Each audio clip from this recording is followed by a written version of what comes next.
It is an almost impossible task, a feat no team has managed to pull off since Brazil in 1962, inspired by the likes of Garrincha, Vava and Mario Zagallo.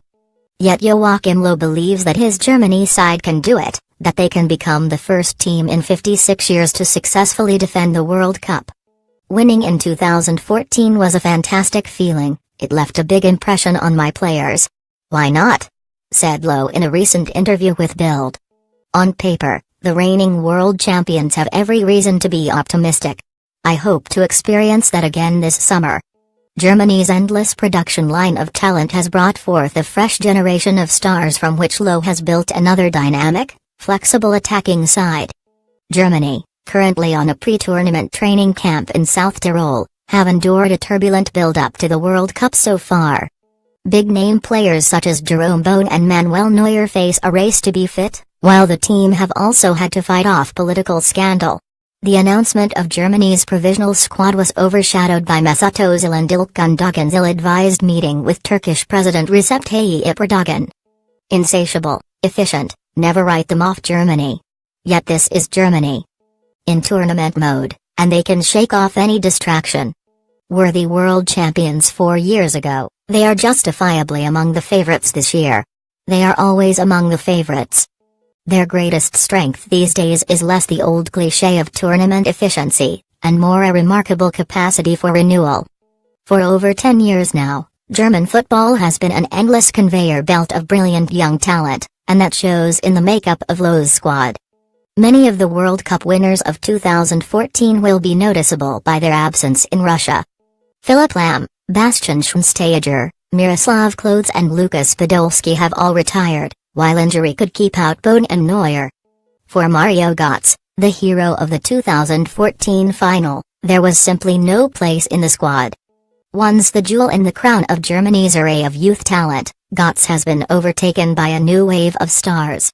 Leon Goretzka, Timo Werner and Julian Draxler led Germany to Confederations Cup glory last year, while Julian Brandt made the squad this summer. I have played a lot for the national team in recent years, and I've shown the coach that he can count on me, said Draxler this week. Having captained Germany in the Confederations Cup last summer, the 24-year-old is a fine example of how quickly Germany's precocious starlets can develop into well-rounded stars. To develop personalities as well as footballers is a stated aim of the German FAS, DFB, youth development strategy. Which, nearly 20 years after conception, is no less than a roaring success. From the regional development hotspots of the German FA to the investment which clubs are forced to make in their academies. The whole system floods German football with high-quality young footballers. When some, like Götze, don't live up to their early potential, there is another ready and waiting to take their place. In Germany's training camp in South Tyrol, the under-20s have joined the senior team as sparring partners.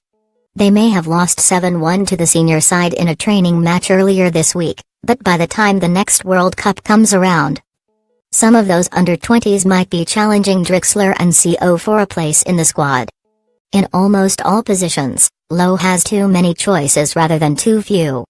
Even if 3 of our defenders are out, we still have a good selection to choose from, said Mats Hummels this week. For every injured Bowen, there is a Niklas Süle or Antonio Rudiger. For every off-form Ozil there is a Goretzka. That is also a curse, as Leroy Sane found out to his chagrin on Monday. Despite a brilliant, breakthrough season in the Premier League, there was no space for the Manchester City player in Low's final, 23-man squad. It was a tough choice between him and Julian Brandt, and in the end we went for Brandt, said Low. With Draxler, Marco Reus and Thomas Müller all guaranteed a place in Low's first team. Sane and Brandt were destined to play second fiddle, and while Sane is the more talented player, Brandt is probably more versatile as a stand-in. Low's first priority is not to pick the best talents, but to find his most efficient formation and combination of players. While all those players are products of the same system, they are far from clones. The DFB's systemic approach is a far cry from the ideological dogma of, say, La Masia, and the result is an immensely adaptable team for Low. In the provisional squad, No distinction was made between forwards and midfielders, an approach indicative of Low's tendency in recent years to flood the front line with attacking midfielders and forego a centre forward. In the current squad, he has the resources to play in this way. The likes of Müller, Brandt and Timo Werner could all play as a so-called false nine. Yet there are also other options. Werner, a nifty, pacey goal-scorer, is at his most devastating on the break, and in Brandt and Reus. Low has the players to support him in a more direct attacking approach. As a last resort, he can even use Mario Gomez as a battering ram. It was that flexibility which saw Germany through in 2014. Up until the quarter-finals, Low tried to play without a centre forward and with Lam in holding midfield. After a second-round scare against Algeria, he reverted to a more classical, angular approach, with Lam at full-back and Klose as a poaching number 9. In terms of mentality, too, Low's adaptability is invaluable.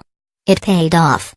In 2014, he managed to construct a side with an unassailable team spirit, while also taking time for each individual. It was a collective who hammered Brazil, but a brilliant piece of man management which won the final. Low told Götze to show the world he was as good as Lionel Messi, and Götze, for a fleeting moment, did just that. Our task is to make sure the players belong, and are all swimming in the same direction, while also feeling they are valued as individuals, said Low in South Tyrol. Team spirit and individuality, pragmatism and flair, possession and counter-attack. Germany remain a side which tread the line between various extremes. Over the last decade, Low has made Germany into an attractive, swashbuckling side without sacrificing any of that famous old efficiency and team spirit.